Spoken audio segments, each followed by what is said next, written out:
Hi, Founder fans. Jason here. Happy 4th of July, aka Independence Day. It is July 4th. We're doing something a little special, having a little a live event here. So we're going to go through the Declaration of Independence today, specifically the grievances. That's what the article I published today was about. And while I usually make the videos ahead of time, I thought I'd do something special. It's, a big day on this channel, as you might imagine. Jesse White, happy Treason Day. Fellow insurrectionist. Well played. Yes. Today's the day they officially committed treason. Well, published their treason again. They officially committed treason on July 2nd, but we celebrate today because the document. Everyone popping in. TJ, good morning. Oh, up bright and early for us today, I see. Thank you guys so much for coming. I hope you're all having a good time. Ashley, welcome. Everyone's popping in. I guess you guys like live videos on Sunday morning. I guess we'll keep that in mind. I'm tired. I don't know if you are. We celebrated yesterday because, again, it's my wife's birthday. It was Friday, so we have a mixed party on the 3rd every year. So I was hosting guests up until pretty late. But let's get going. While everyone's here, let's talk about the Declaration of Independence. Now, first we should go through the first 3 paragraphs, though today I do want to focus on the grievances. Because most of the Declaration of Independence, while it's the first, sometimes it's presented as 3 paragraphs, sometimes presented as 2 paragraphs, but the preamble is one of the most important essays, in my opinion, ever written in history.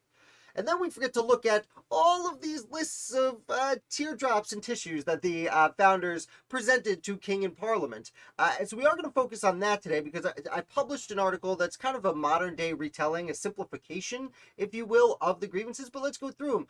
First, every year I got to do it. I used to have the whole preamble memorized. I do have it up here in case I mess up a little bit, but let's go through it. It's important to remember because these first 2 or 3 paragraphs, depending on which presentation you're reading, the preamble is arguably the most important essay discussing the what it means for a person and their relationship to their government that I've ever seen. And it's not only inspired the American Revolution, but inspired political revolutions around the world, including all of the Americas, and including social movements around the world and here at home. We see many of the social movements throughout American history reflecting back on the Declaration of Independence and what it was saying.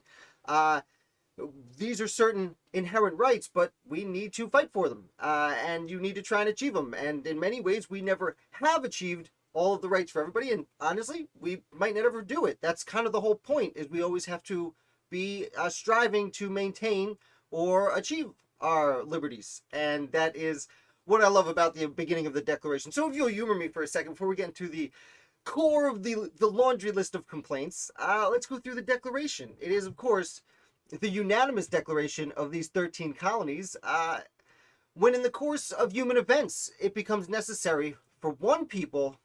Well, let me get my head in the game. When, in the course of human events, it becomes necessary for one people to dissolve the political bands which connect them to another, and to assume among the powers of the earth their separate but equal station to which the laws of nature and nature's God entitle them, a decent respect toward the opinion of mankind requires they declare the causes which impel them to the separation. That's the setup. Now we get to the meat of it. We, Americans, hold these truths to be self-evident: that all men are created equal, that they are endowed by their Creator with certain unalienable rights, and among these are life, liberty, and the pursuit of happiness. That to secure these rights, governments are instituted among men, deriving their just power from the consent of the governed. That whenever any form of government becomes destructive to these ends, it is the right of the people to alter or abolish it and institute new government, laying its foundation on such principles and organizing itself in such form as to them shall seem most likely to affect their safety and happiness. Prudence indeed will dictate that governments long established shall not be removed for light and transient causes, and accordingly all experience hath shown that mankind are more disposed to suffer while evils are sufferable than to right themselves by abolishing the forms to which they are accustomed. But when a long train of abuses and usurpations pursuing invariably that same object evinces a design to reduce them under absolute despotism, it is their right, it is their duty to throw off such government and provide new guards for their future security. That's the core of it. Now we get into the grievances. This is where such has been the patient sufferings of these colonies, and such is now the necessity which constrains them to alter their former system of government. So they present, okay, when you need to make a change, you need to make a change. And then they say, we need to make a change, and here's why we have the right to make a change. And now they say, here's why we're changing Great Britain to these United States, not the United States, these separate but United States. They've altered their former system of government. The history of the present King of Great Britain is a history of repeated injuries and usurpations, all having in direct object the establishment of an absolute tyranny over these states.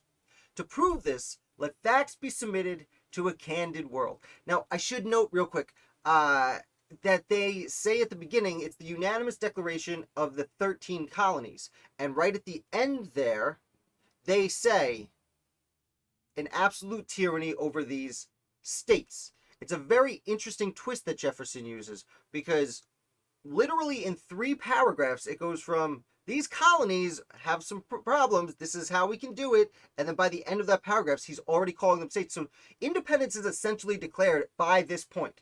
And now we're going to go back and complain. I see some comments real quick. Glad to catch us live. Interesting view. Oh, thank you, Jay. I appreciate it. Hope you have a safe holiday too. Thank you, Tarot. I've been practicing it for 20 years. I used to have it memorized, do it every year. Now I kind of reference it because there's like a word or two I'm not sure about, and I am, being captured. So let's talk about the grievances, though.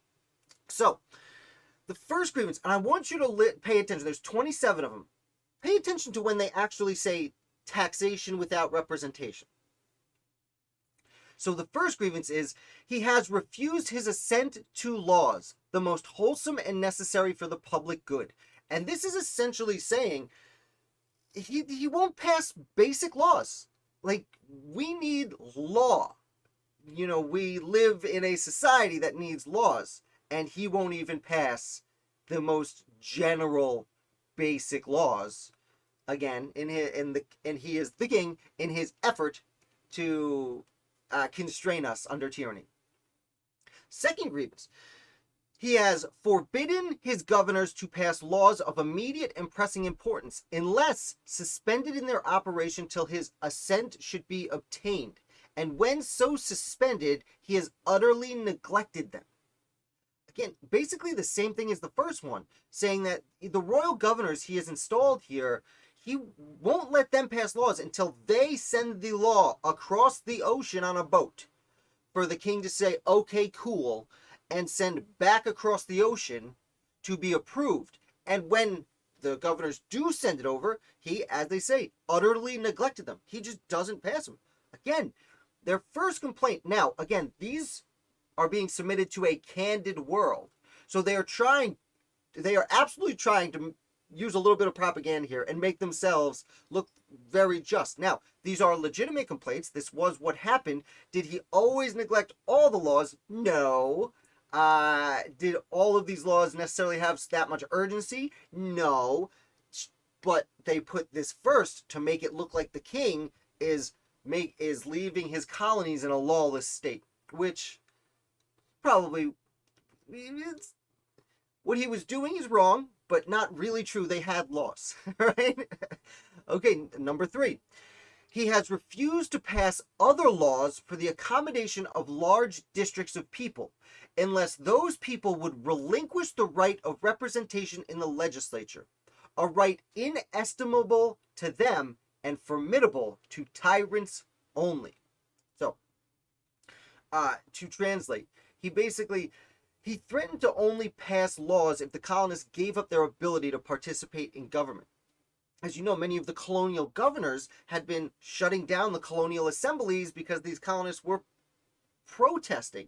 And I'll remind you that in 1776, just 11 years earlier, they had the Stamp Act Congress where they came together, they wrote down a protest of grievances and mailed it across the sea, and those were addressed, and the Stamp Act was removed. Now, in 1774, the First Continental Congress, they thought the same thing would happen, many of them, and it didn't. And 2 years later, here we are. And between that point, they actually, instead of addressing the grievances, King and Parliament shut down the colonial governments and then didn't pass laws. And that, you'll notice that the first 3 grievances are about passing laws that they thought would be good for the colonies. Number 4, he has called together their legislative bodies at places unusual, uncomfortable, and distant from the depository of their public records for the sole purpose of fatiguing them into compliance with his measures. To translate that, he called them together. Instead of saying you're going to meet at your capital, they're saying, well, no, we're going to have your government meet hundreds of miles away. You won't, as they say, you won't have access to your records, so you better remember it and have proof, even though you don't have proof with you. It was a very constraining system. And I will note, we talk about the Anti-Federalist Papers on this channel a lot to learn about the Constitution, and this is a very similar complaint you hear 11 years later to many of the Anti-Federalists when the Constitution is proposed. They are complaining about the distance, not only, and we will get to courts later in this document, but for the court system and for their governing bodies in general. So, again, this is number 4. This is passing laws, is the first 4 so far. Excuse me. Number 5, he has dissolved representative houses repeatedly for opposing with manly firmness his invasions on the rights of the people. I always feel, I get a little giggle when I hear Thomas Jefferson, of all the founders, talking about manly firmness. Not to insult him directly, but they stood up for their rights, and they said, hey, no, we don't like the laws you're passing. And so, as I said, he dissolved the colonial assemblies, most of them, just for standing up for what they believe were their pre-existing rights as Englishmen. I think we're on 6. They don't have numbers in the declarations. He being the king, he focuses on the king a lot because they had appealed to the king saying, Parliament is screwing us. Sorry for my language. Parliament's doing nasty things. Please, your majesty, we are your subjects. Please redress your Parliament. And that was after they addressed Parliament itself, and that's why they thought there was no hope of Anyway, he has refused for a long time, after such dissolutions, to cause others to be elected, whereby the legislative powers, incapable of annihilation, have returned to the people at large for their exercise. The state remaining in the meantime exposed to all dangers of invasions without and convulsions within. So that's a lengthy way of saying all the things we mentioned have led to us being exposed to invasion from without. So they're talking primarily about Native Americans here, even though one of their main complaints is they've left their armies here, but they're also saying the lawlessness means that we can get invaded from, I almost said Britain, not Britain, they were Britain then, but France could show up on their shores, Spain could come around. The Native Americans they considered very dangerous, and there were often hostilities between the two. Heck, even the Netherlands was still sailing ships around. Anyone could pop over. And then they also say convulsions within, which is, again, something 11 years later they talk about when they write the Constitution, about, I don't want to use the term insurrection, but troubles within. Not just rebellions, but lawlessness, crime. And without the king coming in, I shouldn't say the king, but without the king permitting them to make laws to stop these kinds of things, it is a danger to the people at large and individually. Next, he has endeavored to prevent the population of these states for that purpose of obstructing laws for naturalization of foreigners, refusing to pass others to encourage their migrations hither, and raising the conditions of new appropriations of land. So this is really interesting. Again, we're only on number 7, and they've already moved from laws to, they wanted the government to help promote the economy, essentially. And one of the ways that they did this is naturalizing foreigners. At this point, immigration was happening. That's how most of the Europeans who had settled there immigrated. And they wanted to attract immigrants to the Americas because many people would go to South America or the Caribbean, Central America, anywhere in the world. And they wanted more people. Now, the population of the United States was booming at this point. I'll use the example of Kentucky, which when the revolution starts in 1774, there's like 300, 400 people in Kentucky. And 25 years later, when, Washington's president, Kentucky becomes a state because it has 30,000 people in 25 years. I'm not good at math, but 300 to 30,000 is a huge boom in population. And that's just one of the places, because the Ohio Valley, the everywhere was settling and expanding. And he wanted to, as they say, encourage migrations hither, which is a fun word. And the law of, he's obstructed the law of naturalization for foreigners, because they didn't just want foreigners to move there, they wanted foreigners to settle there, which was important at the time. Especially, at that point, there were so many Germans coming over that they wanted to make them British Germans. And of course, many other states. Let's continue. If you guys have any questions, let me know. This is 8, and we're getting to judges. He has obstructed the administration of justice by refusing his assent to laws for establishing judiciary powers. He hasn't given us enough judges to settle even the most basic disputes. Again, these first 8, we've talked about nothing but laws, encouraging settlement, and judges. Move on to number 9. He has made judges dependent on his will alone for the tenure of their offices, the amount and payment of their salaries. So, this is very interesting. One of the reasons in Great Britain, like in America, we are accustomed now to having justices appointed for life. One of the reasons judges were appointed for life in Great Britain was to take away the king's power over them so they could truly be impartial in any decision that didn't affect the king. Or else, if they weren't appointed for life and didn't have their salary set by the parliament, then the king could either say, I'm going to execute you if you don't do what I want, or he could say, I'm going to cut your salary if you don't do what I want.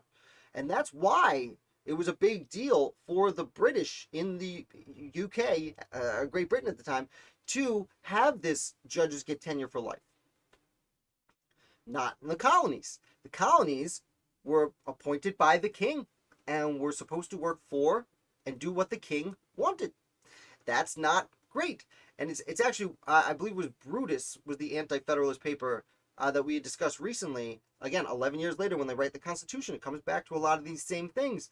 And one of the arguments was, well, in the United States, we don't have a king, so there should be no executive that could fire a judge or change their salary. So that was an argument against lifetime appointments for judges. But again, getting a little aside there, it just reminded me of that. Continuing. He, the king, has erected a multitude of new offices and sent hither swarms of officers to harass our people and eat out their substance. Essentially, the Majesty had been sending over, he'd just been creating jobs. You're the commissioner of hot dogs. You go over there and take everyone's hot dogs.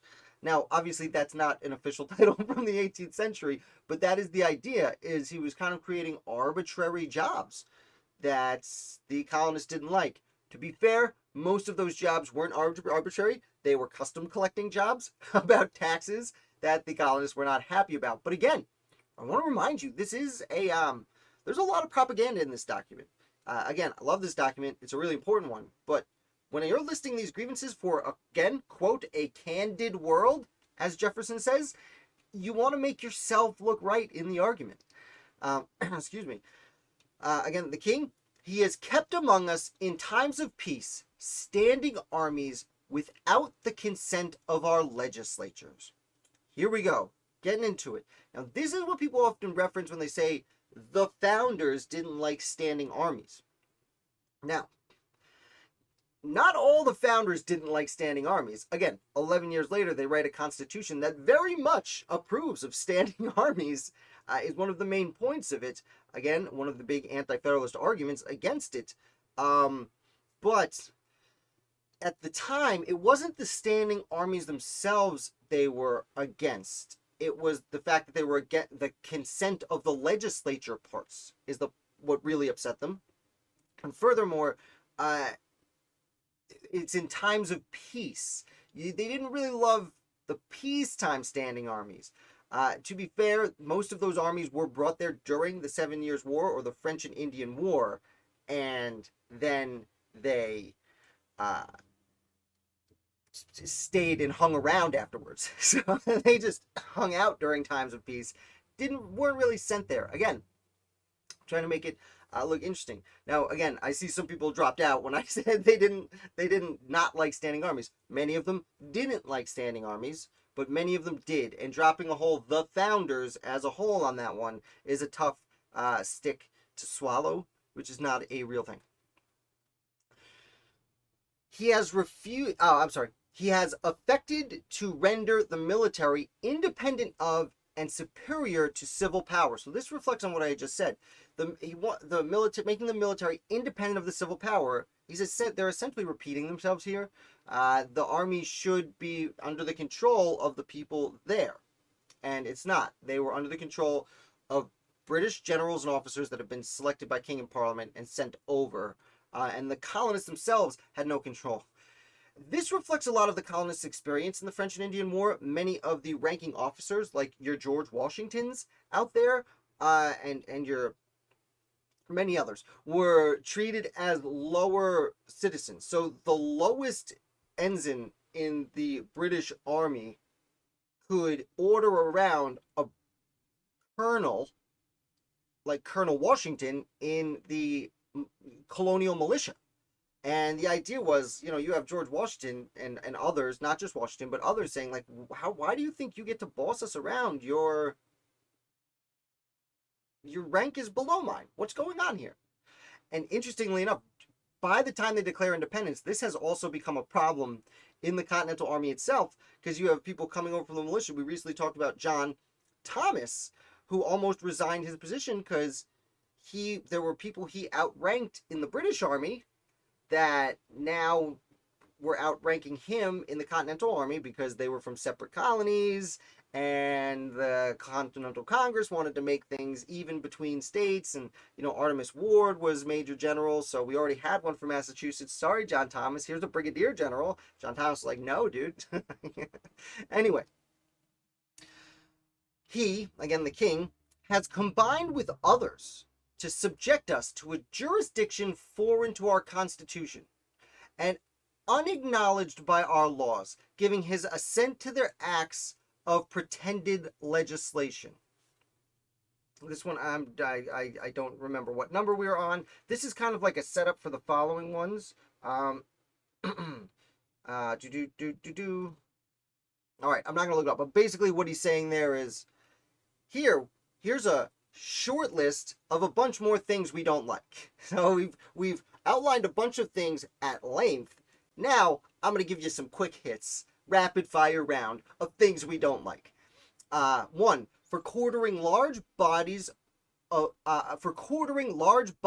armed troops against us. This is quick. I do want a side note. When they talk about quartering in the Quartering Act, oftentimes there's the whole, they were just going into people's homes, and that is not actually true.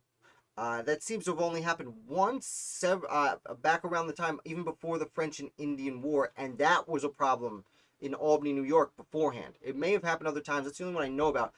The Quartering Act said that people could be put in any empty barns, outhouses, um, buildings that were not being used, but they couldn't just go into people's houses and say, we're staying here now. That's a common portrayal.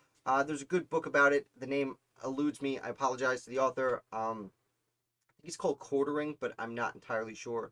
But they're out there. So I'm not making that up, because I know that's one of those myths that we all just kind of accept. Sorry to burst that bubble on this holiday. But they did quarter, as they said earlier, a large standing army among us. You know, they weren't in our houses, but they were among us, especially at this point, by 1776, in Boston, had been essentially occupied. And actually, by this point, by the time they released the Declaration, Boston was occupied for a year. The sieges ended, the British left Boston, and now they were in ships sailing to the coast of New York City, which itself would be occupied for about 8 years. For protecting by mock trial from punishment any murders which they should commit on the inhabitants of these states. So when they say that, they mean if the army kills a citizen, then they would be given a court martial, which had no public overseeing. But they here call it, again, using propaganda, a mock trial. But the thing is, at this point, the Continental Army was using court martials in the same fashion. Hi, Ned. Thank you for coming. So they were essentially in the same fashion, saying,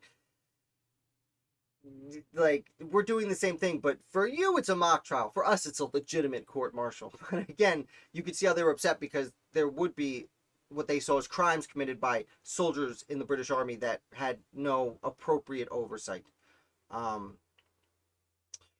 Again, so we're doing rapid fire now. So for cutting off our trade with all parts of the world. Now, forever, the American colonists were only allowed to trade with Great Britain and her fellow colonies. That was their little corner of the triangle trade. Truth be told, they had been smuggling with all parts of the world for a very long time. I mean, you think about it, like the tea that they're talking about, the tea tax, the only place you could really buy tea in the world at that point was China. So they're talking about trading with China, but that trade had to go through Great Britain to tax it there, then to come through the colonies where they saw it as a second tax. So the smuggling had always been going on. They had just cut off the smuggling, and that's why the cutting off smuggling was such a problematic. It raised prices in general, and there were many reasons it was problematic. For imposing taxes on us without our consent. Now, the colonists did. This again goes back to the laws. They got rid of the colonial assemblies. They were sending these taxes over that the colonists kept grieving about, and they did get redress at the Stamp Act Congress, but other times, finally, they did not. But notice, we are at. I'm gonna. Where's the taxes over here? Give me 1 second. I have my list of numbers here. Where Parliament consent unto forwards. Taxation without representation. We are at number 17 of 27 listed grievances here. Number 17 is taxation without representation. Now, they primarily seem to be listed in order of importance to the colonists, or at least the order of importance that they wanted to tell the world. And taxation without representation is more than halfway through the list. Like I said at the beginning, pay attention to how far down the list that actually falls, because we think of the American Revolution and we think taxation without representation. But according to the propaganda document, they put it, again, I say that in jest. I know it's not a propaganda document, but according to the document they sent to a candid world, that was only number 17. Hi, guys. Colonel, thank you for coming. Okay, now move on back to justices. For depriving us, in many cases, of the benefits of a trial by jury. Again, going back to legalities and fair trials. They would, and we are, and I'm going to move right into the next one because the trial by jury moves on to kind of a sub list itself for transporting us beyond seas to be tried for pretend offenses. So they, if you committed a certain crime, they would put you on a ship for 2 months to sail to Europe, where you may never have been in your life, try you for a crime, and then, presuming you got off for a pretended offense, which you probably wouldn't, you'd have to find your way back across the ocean, restart whatever business you had left for 6 months, and go back on with your life. Truthfully, I'm surprised that is not significantly higher on this list. Though it did happen fairly infrequently, and it was generally a little bit wealthier people were sent like that. Okay. For abolishing the free system of English laws in a neighboring province, establishing therein an arbitrary government and enlarging its boundaries so as to render it at once an example and fit instrument for introducing the same absolute rule in these colonies.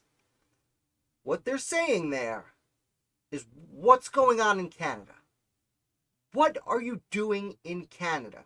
So, abolishing the free system of English laws. When the 7 Years' War happened, which we call the French and Indian War in America, they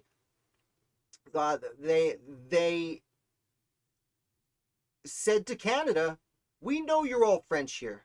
You can still be Catholic, which was its own thing, and you can keep French laws. In the United States, we're accustomed to having, our government is based largely off of British common law.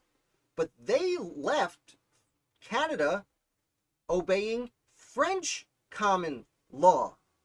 And that was not cool in the Quebec Act for a lot of people, because they saw themselves as Englishmen, the freest people in the history of the world. And French people were not free. I'll remind you, this is before the French Revolution. Whatever you might think of the French Revolution, this is before that. They were very much pretty suppressed up there, especially most of Canada had a feudal system going on, fairly similar to what we've discussed that New York had at the time. Kind of a manor system where one person owned all the land, and the tenant farmers would work their section of the land. And in return, the landowner would have to build like a mill, and don't want to get too into it, but it was a feudal system. They further go on to claim they're in establishing an arbitrary government. Now, arbitrary government is a term they used in contradiction to a free government, and they basically mean a tyranny or dictatorship, or not necessarily bad, but absolute rule, authoritarian, I should say, where they weren't necessarily being terrible to their subjects, but they could make any arbitrary laws they wanted, because that's how it happens when you have one person completely in charge. And they didn't like that in Canada they were essentially doing the same thing through the colonists' eyes. Additionally, they enlarged its boundaries to render it at once an example and fit instrument for introducing the same. So they made Canada bigger. To be fair, Canada was always pretty much that same size. They just had, it's like the American colonies, it was spreading west. Population was spreading west. So it's hard to really blame King and Parliament for that one.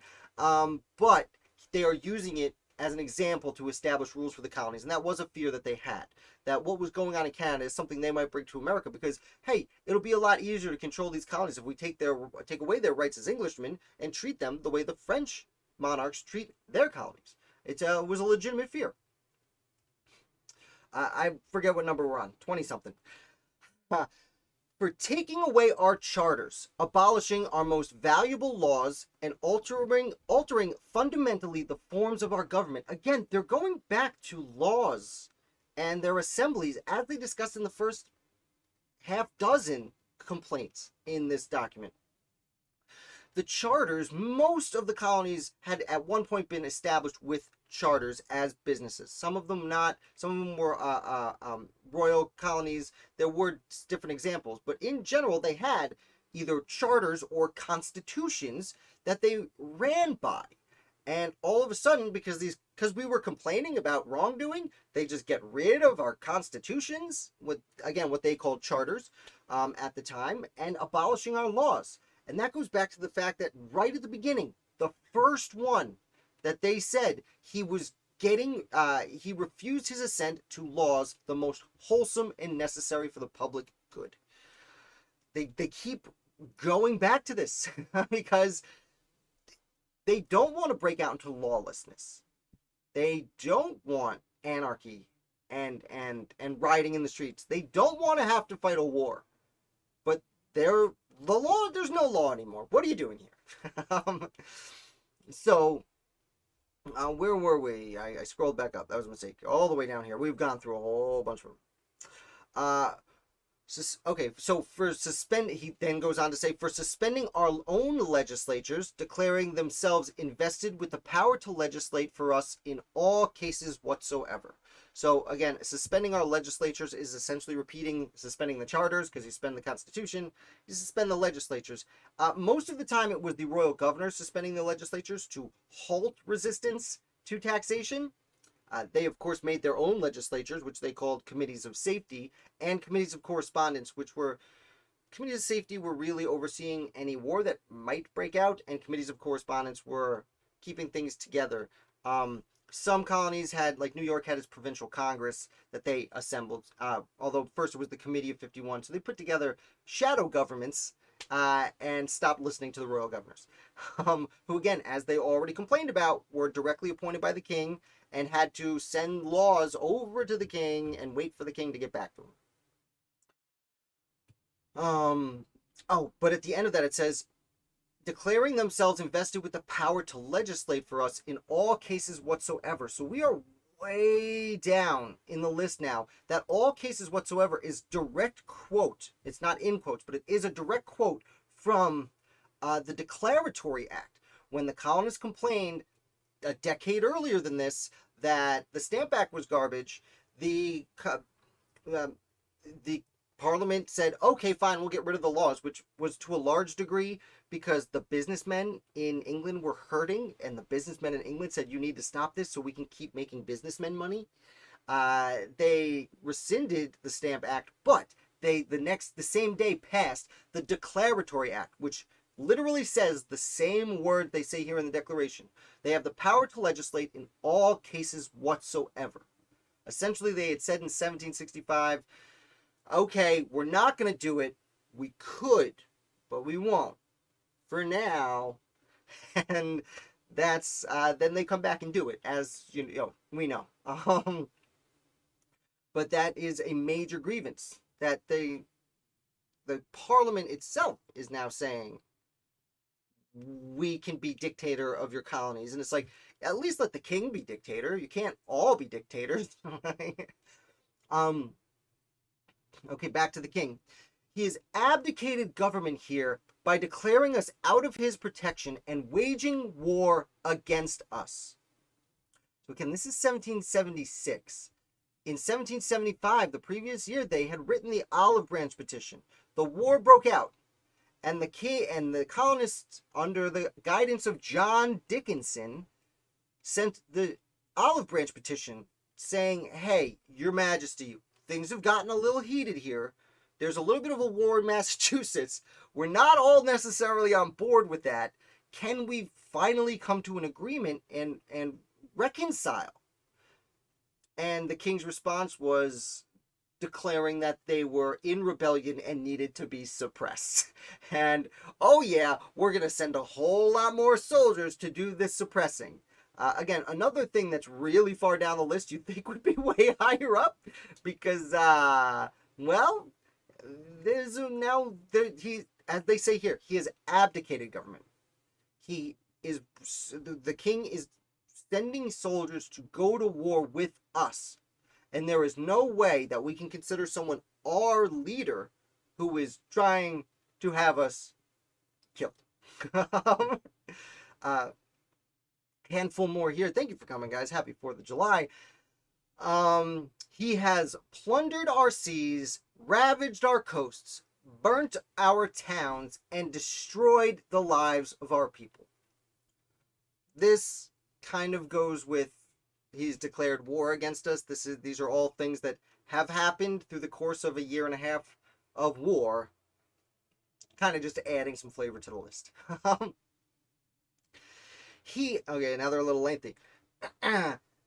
He is, at this time, transporting large armies of foreign mercenaries to complete the works of death, desolation, and tyranny already begun with circumstances of cruelty and perfidy scarcely paralleled in the most barbarous ages, and totally unworthy the head of a civilized nation. Bang. Tommy Jeff coming in hot with this one. So the foreign mercenaries, he is talking about the German soldiers. We usually call them Hessians because most of them came from Hesse Castle in what we now know as Germany. At the time were the German states. They weren't one unified nation yet. Though also Hessian, what we call Hessian soldiers, many of them did come from places that were not Hesse, though they didn't come from Prussia. Thank you, Frederick the Great, for being super cool. Frederick the Great actually would not let German soldiers go through his territory to get to England to sail to America. Super cool. That's why, side note, some of the founders would proposition his younger brother, Prince Henry, to see if he wanted to be king of the United States. It didn't happen. They just felt him out. It was in the 1780s, before the Constitution, when they were the Articles of Confederation weren't working, and monarchy wasn't necessarily off the table. It turned out it was off the table. That did not happen. You might know that we are not don't have a German king. But sending them over to complete the works of death, desolation, and tyranny already begun, and scarcely paralleled in the most barbarous of ages. He's hired other countries to come suppress his people and kill us for him because he'd rather be friendly with another country than with us, I guess.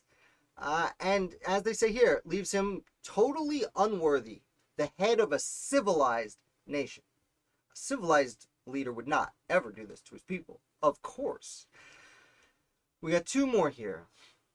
He has constrained our fellow citizens taken captive on the high seas to bear arms against their country, to become their executioners of their friends and brethren, or to fall themselves by their hand.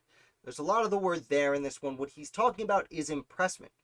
He is taking men off of American ships, or they were British ships at the time because the Americans were British, but he was taking men off the colonist ships and forcing them to either fight in a war against their family and friends, go back to America and fight in that war, or be executed.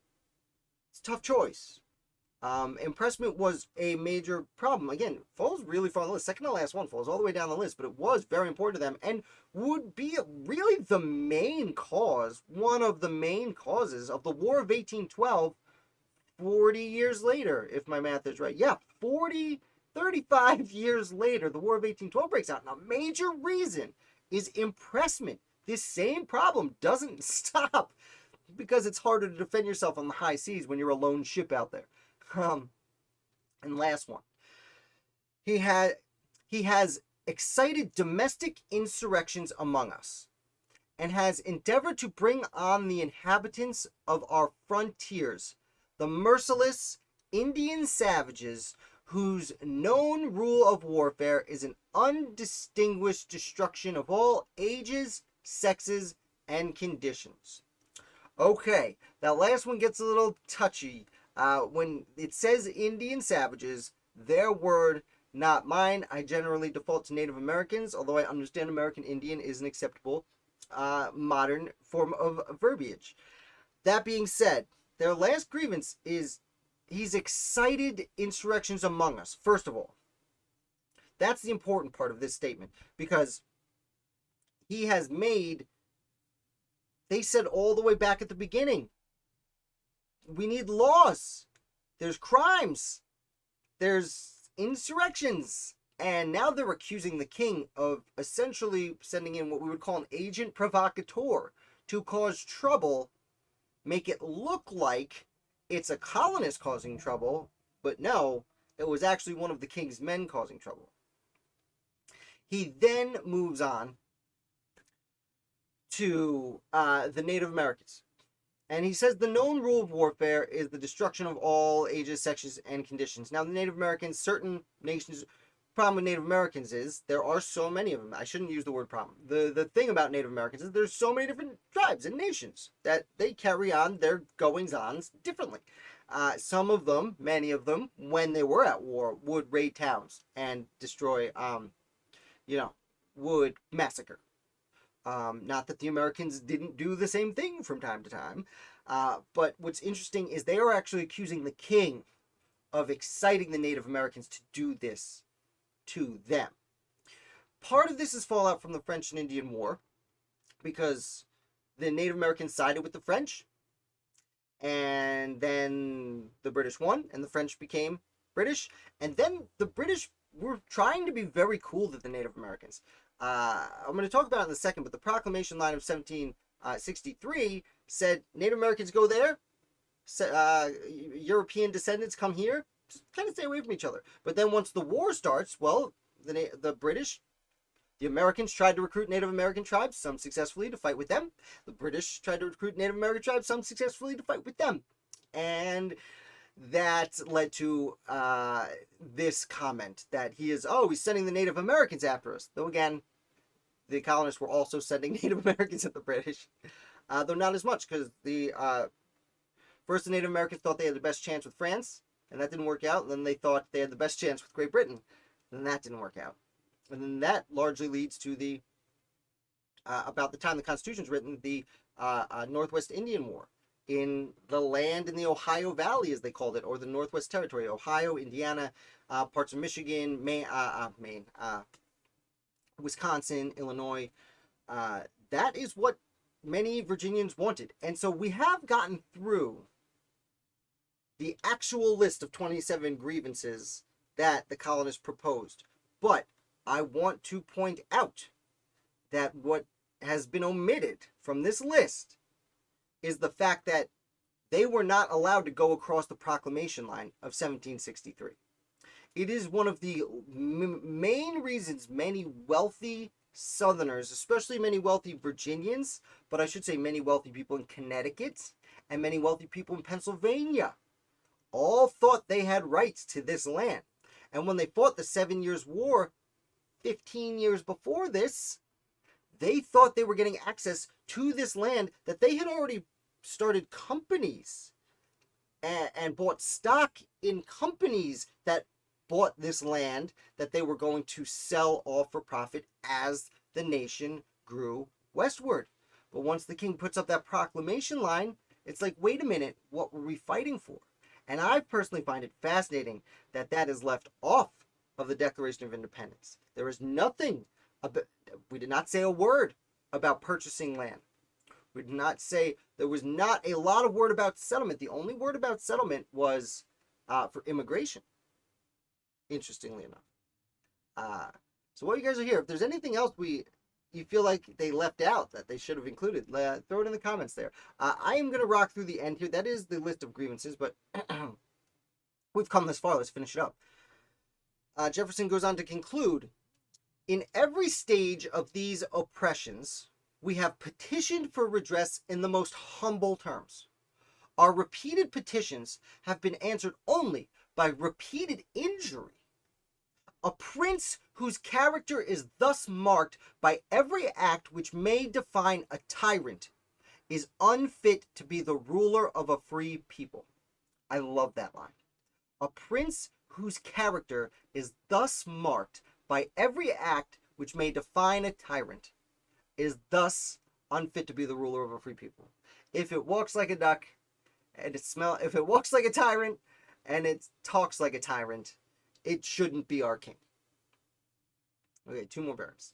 Nor have we been wanting in attentions to our British brethren. We have warned them from time to time of attempts by their legislature to extend an unwarranted jurisdiction over us. We have reminded them of the circumstances of our immigration and settlement here. We have appealed to their native justice and magnanimity. We have conjured them by the ties of our common kindred to disavow these usurpations which would inevitably interrupt our connections and correspondence. they too have been deaf to the voices of justice, of consanguinity. We must, therefore, acquiesce in necessity which denounces our separation, and hold them as we hold the rest of mankind, enemies in war, in peace, friends. So this second to last paragraph here. They're talking to the people of Great Britain. They're literally some of their family members saying, we were British too. And we wrote grievances to Parliament. We wrote grievances to the King. We wrote grievances to the King. We wrote grievances to Parliament, which is the House of Representatives and the House of Lords. The House of Lords and the House of Commons. And the House of Commons is supposed to represent the people. We've made our problems clear to all of you in Great Britain. We haven't just written letters to the King. We've published pamphlets in the papers of Great Britain. We have told the world about these problems. So it's not just the King to blame. It's not just Parliament to blame. It's every single person in Great Britain. You have forsaken us. And as it says, we will hold you as we hold the French. Imagine this. And the Spanish and everyone else. If we're at war, you are our enemy. As John Paul Jones would point out, circling, and several other people, Gustav, whatever. But in peace, friends. So get your king to end this war. We're independent now. Everyone's going to have to deal with this. And we'll move on. And then the last paragraph, which is always tough for me to get through, to be honest with you.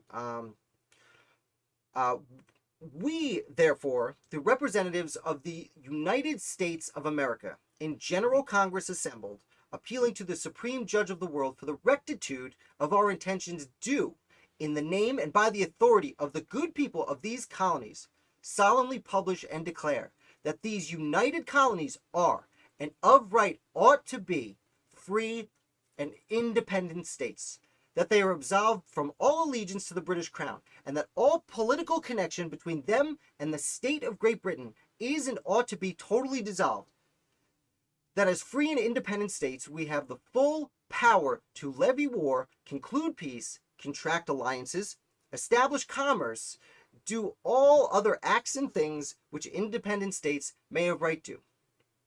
And for the support of this declaration, with a firm reliance on the protection of divine providence, we mutually pledge to each other our lives, our fortunes, and our sacred honor.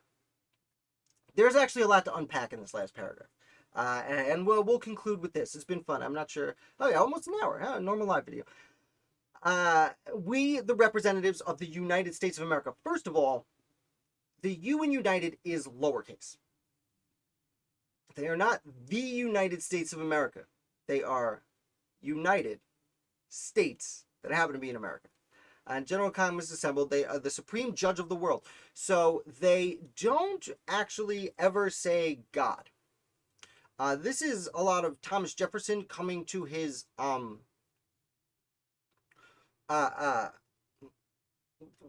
Thomas Jefferson gets a lot of credit for the idea of separation of church and state. It was around at this point, but he really took to it, and he's really one of the people we get to thank for establishing it in America. Not just for religious purposes, a lot of the reason is because there were so many denominations of Christianity, and they didn't like the other denominations of Christianity. We spoke recently to Jane Hampton Cook, who reminded us that at the First Continental Congress, they didn't know if they could listen to a different denomination's preacher give a sermon without going to hell. Sam Adams actually famously had said just 2 years before this declaration, I'm going to paraphrase, I don't remember the quote, but essentially he says to the First Continental Congress, if he is praying for the liberties of America, I will listen to any man pray. As in, we should be cool about this. Continuing on, so at the beginning, he says nature and nature's God. Here they say they're appealing to the supreme judge of the world. Later they use divine providence. So they are making references to religion. They're just not outright claiming any one or the other, which you had to do in this room full of people who, like a guy from Georgia and a guy from New Hampshire, had trouble talking to each other in English because we have different dialects now. Imagine there was no TV to know how other people sounded. So they really had to be accommodating in this scenario.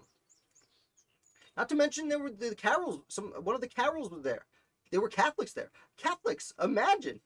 It was very difficult for some of the New Englanders to imagine. But one of the beautiful things about the American Revolution is this is when people start being open-minded. Like, okay, you can be Episcopalian and I'll be Congregationalist, and we'll just stay away from each other. Like, it's an amazing transition.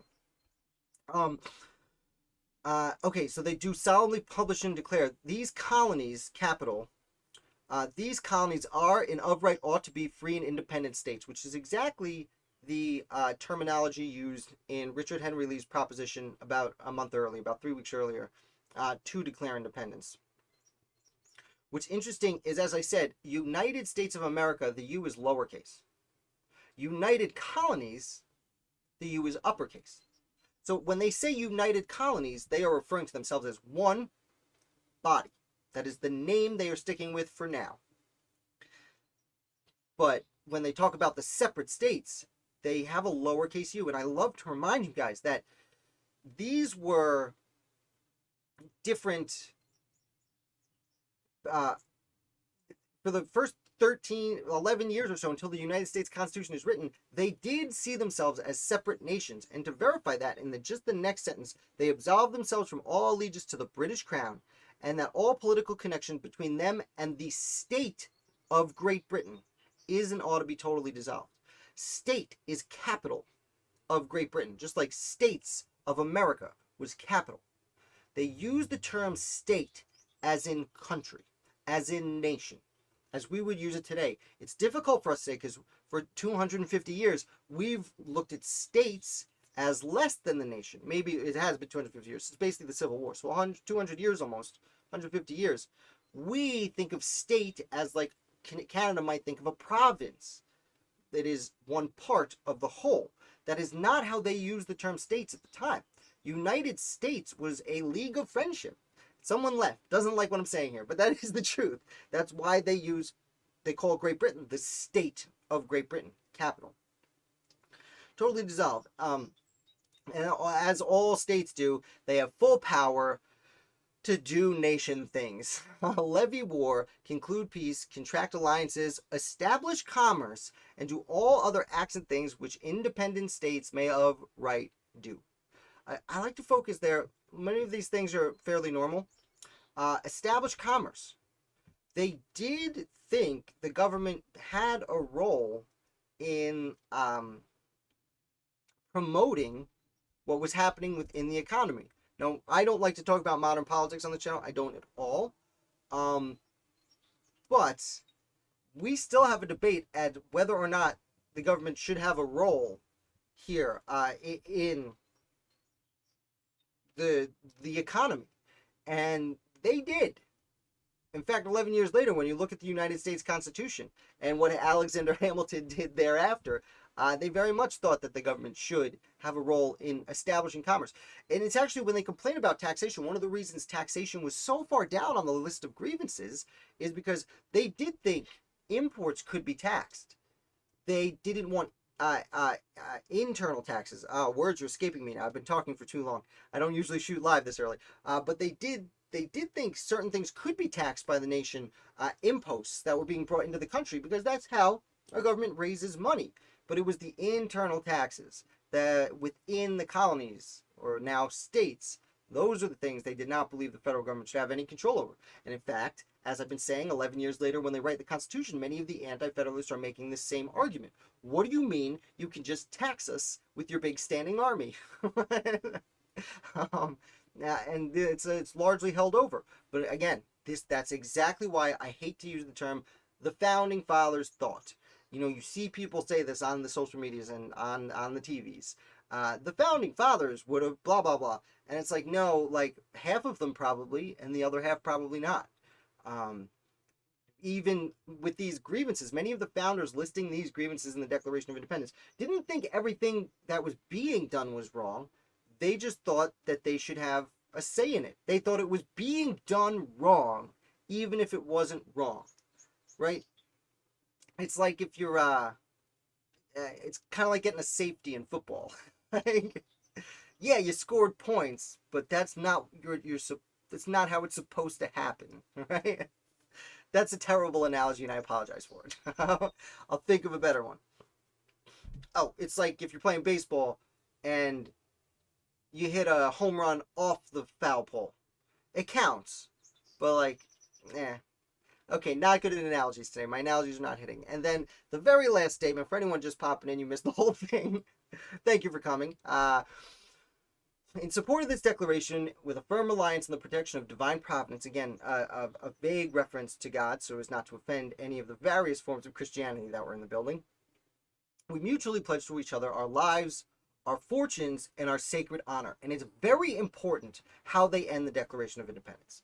They first their lives, second their fortunes, and third their sacred honor.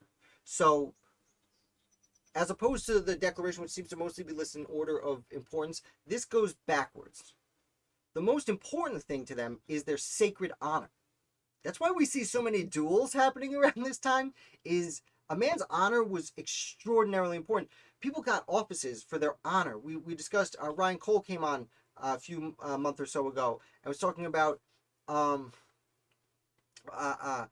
Henry Lighthorse Harry Lee, and we spoke about with Dr. Travinsky about the name that's escaping me. Talked a lot about Pickering, and that's the name of my mind.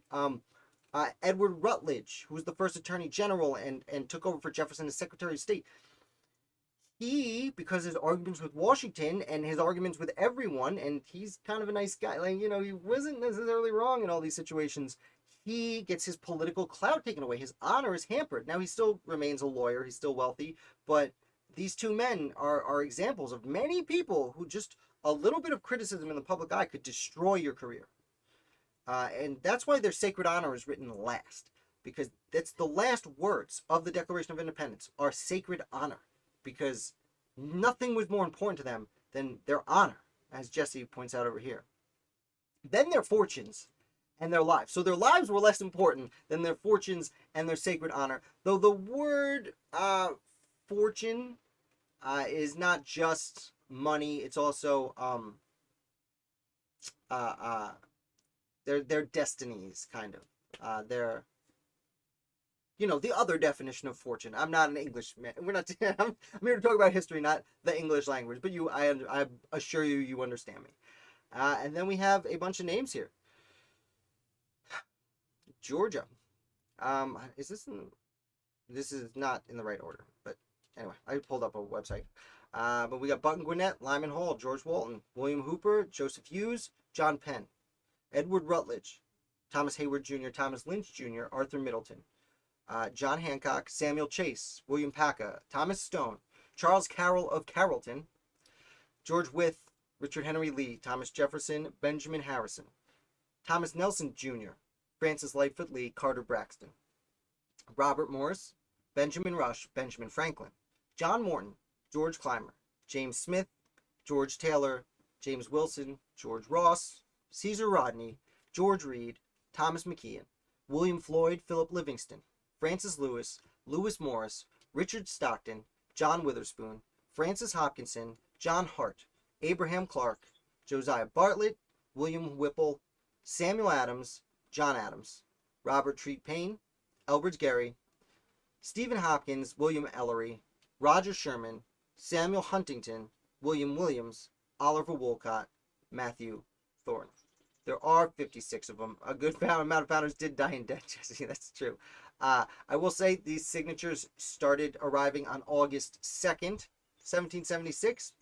And there are many founders who voted for independence on July 2nd, 1776, that left almost immediately to go start their states, because it was much more important to them to make the states work than the Continental Congress, which didn't even have the Articles of Confederation yet, which was one of the complaints. One of the reasons John Dickinson didn't vote for independence. He absented himself. John Dickinson is an extremely important founder who didn't want to vote for independence because they didn't have a government yet.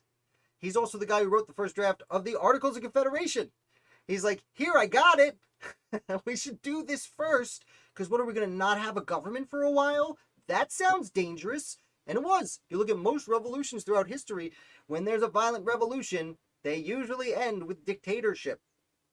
America's is unique among revolutions, is that it didn't end in a dictatorship, primarily because George Washington, for all the flaws he did have as a human being, was exceptional as a human being.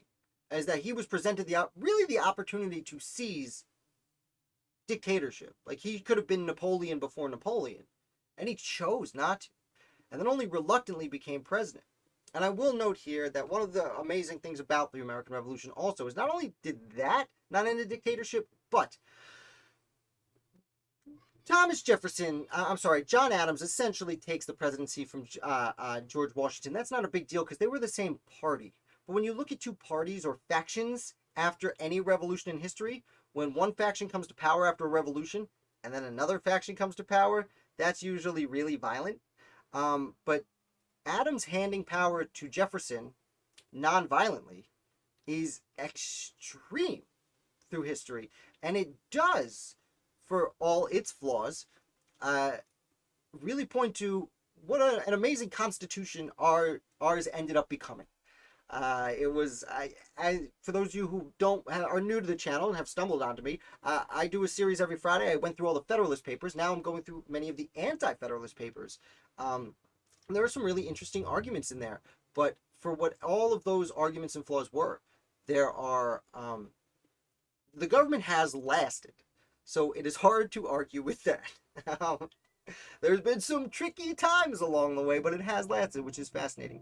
But I did want to say, I don't have all the names memorized, but I do know that there are people who voted for independence whose names are not on the document. So I want to give a shout out to William Livingston, who ran home to be governor of New Jersey, his cousin Robert Livingston, who went home to be chancellor of New York City, and they held those positions for like 20 years each, the whole revolution. Henry Wisner, who is a guy from upstate New York, who just doesn't get a lot of credit, but he does have a monument in Goshen. And there are names eluding me. I probably shout out John Rutledge. His brother Edward Rutledge signs the Declaration. John leaves a little bit earlier.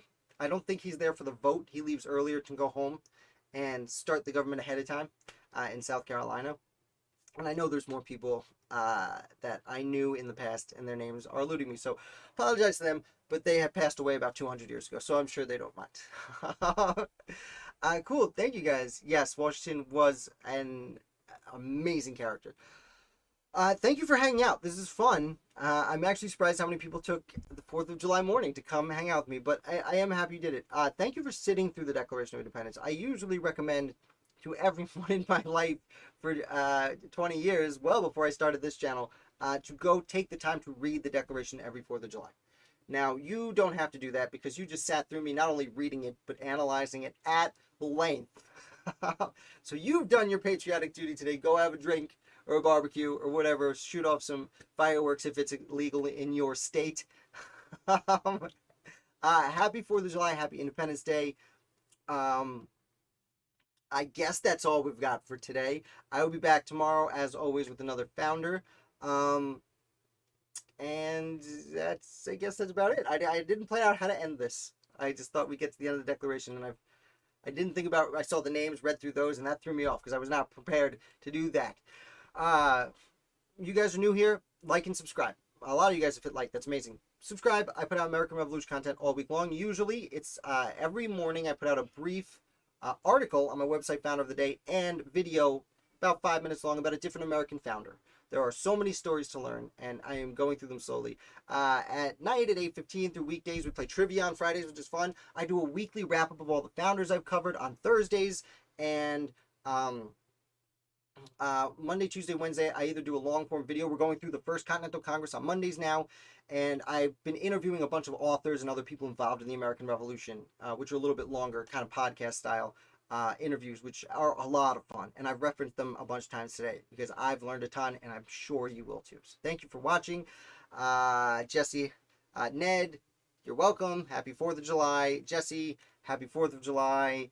TJ, happy 4th of July. Tarot, happy 4th of July. Everyone else who has not left a comment. Ashley, if you're still hanging out, happy 4th of July. Misfit, if you're there. Everyone, anyone who hasn't bounced yet. Happy Independence Day. I hope you have a great time. I am going to go have a great time with my family by mowing the lawn.